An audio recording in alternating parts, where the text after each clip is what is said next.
పొట్ట బాగుంటేనే మనకు ఆరోగ్యం. ఏ కారణంగానైనా పొట్ట ఆరోగ్యం దెబ్బతింటే ఆ ప్రభావం మొత్తంగా మన శరీరం పైన పడుతుంది. ముఖ్యంగా పొట్టకు మెదడుకు మధ్య అవినాభావ సంబంధం ఉందని చెబుతారు డాక్టర్లు. పేగుల్లో మంచి బ్యాక్టీరియా మోతాదు తగ్గి చెడు బ్యాక్టీరియా మోతాదు పెరిగినప్పుడు ఆ ప్రభావం మన మెదడుపైన కూడా పడుతుందని అనేక అధ్యయనాల్లో తేలింది. ఈ నేపథ్యంలో మన పొట్టకు మెదడుకు మధ్య సంబంధం గురించి ఇప్పుడు తెలుసుకుందాం. ఈ గట్ హెల్త్ బాగుంటే ఆటోమేటిక్గా ఈ బ్రెయిన్ హెల్త్ అనేది బాగుంటుందనేది ఈ మధ్య చాలా జర్నల్స్లో పబ్లిష్ చేయడం జరిగింది ఈ ఫర్ పాస్ట్ 1 డికేడ్లో.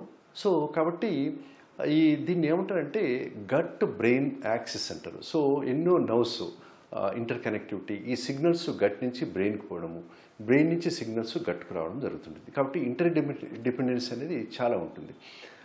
దాంట్లో ముఖ్యంగా ఏమిటంటే ఈ గట్ హెల్త్ బాగుంటే ఆటోమేటిక్గా ఈ బ్రెయిన్ హెల్త్ బాగుంటుందనేది దాని కాన్సెప్ట్.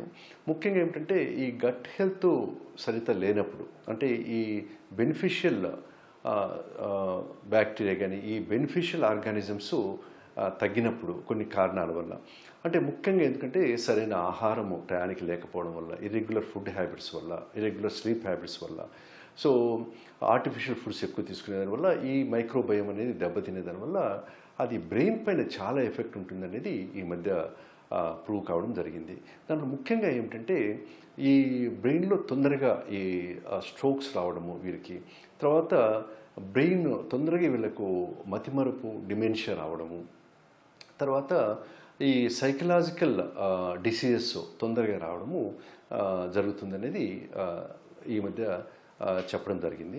అంతేకాకుండా ఈ మనకు గట్కు సంబంధించిన చాలా జబ్బుల్లో ముఖ్యమైన జబ్బు తీసుకుంటే ఇరిటబుల్ బౌల్ సిండ్రోమ్ అంటారు. సో ఈ ఇరిటబుల్ బౌల్ సిండ్రోమ్ అనేది మెయిన్ బ్రెయిన్ పైన ఆధారపడి ఉంటుంది. సో బ్రెయిన్ బిహేవియర్ పైన ఆధారపడి ఉంటుంది. కాబట్టి ఈ స్ట్రెస్ ఎక్కువ ఉండే వారికి ఈ ఇరిటబుల్ బౌల్ సిండ్రోమ్ అనేది ఉంటుంది. కాబట్టి ఈ విధంగా ఈ రెండు చాలా ఇంటర్ డిపెండెన్స్